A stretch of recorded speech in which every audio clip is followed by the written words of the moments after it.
O que que a psiquiatria nutricional vem estudando?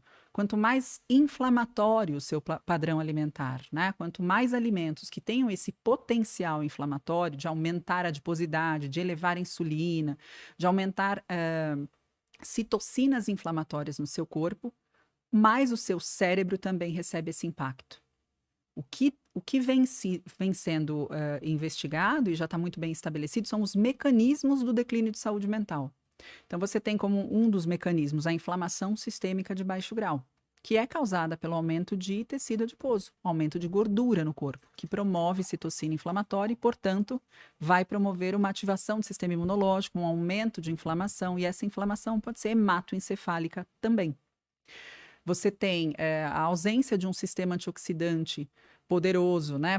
Nós temos um sistema endógeno de antioxidação, realizado ali por enzimas dependentes de vitaminas, ferro, magnésio, riboflavina. Se eu não me alimento dessas vitaminas, como que funciona o meu sistema de varredura de espécie reativa de oxigênio, né? De radicais livres? Eu não tenho isso funcionando de uma forma adequada.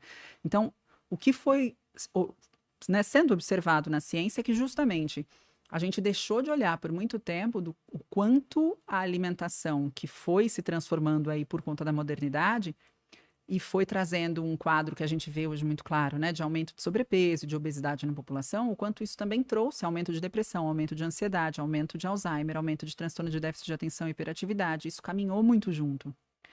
E esse padrão alimentar, ele também tem uma relação com essa situação. Né? A gente ainda não fala na ciência de causalidade. Se eu comer assim, eu vou causar aquilo. Ah, não. Né? Não dá para falar de causalidade. Na ciência, para falar de causalidade, eu teria que fazer assim, Vilela. Eu vou pegar um ratinho. A gente tem estudos que mostram causalidade, mas não em humanos. Porque você não vai pegar um humano e falar, deixa eu ver se isso adoece ele mentalmente. Ninguém vai permitir, nenhum comitê Claro. de ética vai permitir uma pesquisa dessa. Então, eu vou pegar um ratinho. Então, um estudo que é muito clássico na psiquiatria nutricional. Ratinhas gestantes. Um grupo de ratinhas vai receber uma dieta ocidental, né? Muito açúcar, muita gordura saturada. O outro grupo vai receber uma ração equilibrada. Essas ratinhas gestantes tiveram a prole. O que foi observado nesse estudo? E foi um estudo de intervenção. Então, vamos manipular a alimentação e ver se causa alguma coisa, né? As ratinhas que foram alimentadas com uma dieta hiperlipídica, né, e hiperglicídica, muito açúcar, muita gordura, apresentaram uma prole na adolescência com ansiedade. Caramba. Os ratinhos tinham um comportamento ansioso, né? Então, mostrando a relação de que na gestação, uma alimentação rica em gorduras, mais inflamatória, rica em açúcar, pode levar a um funcionamento do cérebro do filho diferente, né? A uma alteração de saúde mental. Nada tem a ver com quanto esse filho pesa, Entendi. percebe? Então, isso é causalidade. Ali nesses estudos você consegue afirmar causalidade, isso causa aquilo. Os estudos em humanos, você olha como era isso aqui e como eles estão. Então, por exemplo, como é a alimentação, qual o estado nutricional desta população? E aí avaliaram estado nutricional baixo peso, deficiência de nutrientes, baixo peso. Estado nutricional de eutrofia, adequado, né? Um padrão de distribuição de peso por altura adequado. Estado nutricional, obesidade mórbida, por exemplo. E aí eles verificaram quem dessa população, ao longo do tempo, tinha um diagnóstico de ansiedade e depressão, desenvolveu, ao longo da vida, a ansiedade e depressão. O que os estudos observaram? Que as pessoas em obesidade mórbida ou baixo peso apresentavam muito mais diagnóstico de ansiedade e depressão ao longo da vida. E associaram, portanto, e não, né, correlacionaram, não deram isso causou aquilo, mas disseram, existe um risco maior Ah, tá. para um diagnóstico de depressão e ansiedade em pessoas que tenham muito baixo peso ou muito peso. Né? Então, a Caramba. deficiência de nutrientes que fazem o cérebro funcionar pode levar a um estado de declínio de saúde mental ou ainda um estado inflamatório com um aumento muito considerável de adipócitos, de células de gordura, que geram, né, que produzem, portanto, citocinas inflamatórias, pode levar a um padrão também de inflamação hematoencefálica. A nossa membrana é uma membrana fosfolipídica, de fósforo e gordura. Qual tipo de gordura você ingere? Né? O cérebro, grande parte do seu cérebro, ele é composto de gordura. Qual gordura? Qual a qualidade dessa gordura? né?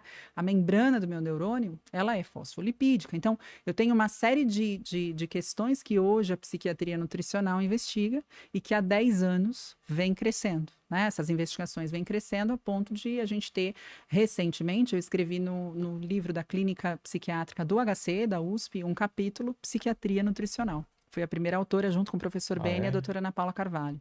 Mas quando a gente olha a diferença de alimentação, por exemplo, da minha geração, quando eu era moleque, que não tinha Coca-Cola, não Uhum, tinha as coisas, pô, eu morava em São Bernardo, era só em festa, tinha um uhum, uhum. refrigerante, doce, a gente não tinha acesso a doce, essas coisas.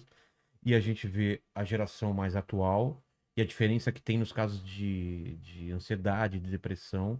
Tem alguma relação com isso? Porque os alimentos hoje são muito mais Então, gordurosos, mais. é isso que as pesquisas tendem buscam provar, né? É, Que existe uma relação íntima entre o padrão da sua alimentação com essas questões. Tem um estudo super, super, super interessante que mostra, por exemplo, adolescentes com uma alimentação hipercalórica e com muita bebida açucarada.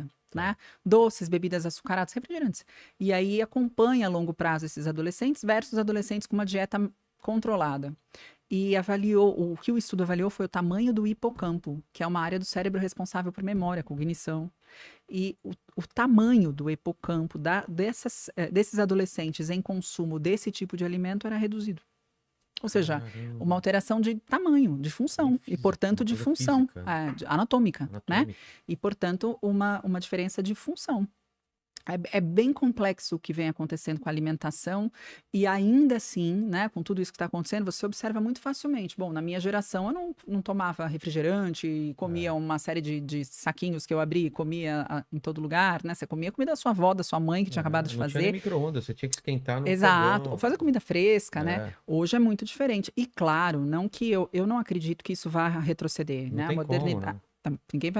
Agora ninguém mais usa iPhone, É, né? Agora ninguém mais come nada industrializado. Eu não acho que isso vá acontecer. Eu acho que a indústria, na verdade, ela vai ter que acompanhar aí um processo, e ainda bem que ela emprega muita nutricionista, acompanhar um processo de melhoria do produto que está sendo oferecido à população, porque realmente, se a gente tiver um produto extremamente saboroso, o que é muito legal, mas totalmente sem nenhuma densidade nutricional e com muita densidade energética, a gente vai ter um problema e vem tendo.